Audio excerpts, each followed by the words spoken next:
Now, sir, honorable members will recall that the bill was introduced in the House of the People on the 2nd September 2003.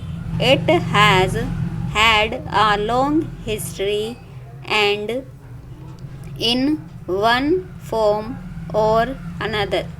It has been before the public since the end of 1949 in the statement of objects and reasons, the various stages through which the bill has passed since 1946 have been summarized, and I need not recapitulate on this occasion the circumstances in which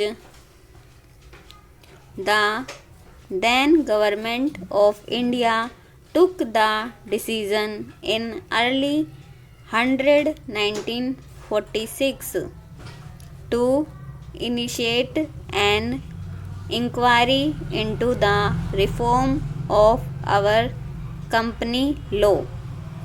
100 words इससे थोड़ी ज़्यादा है.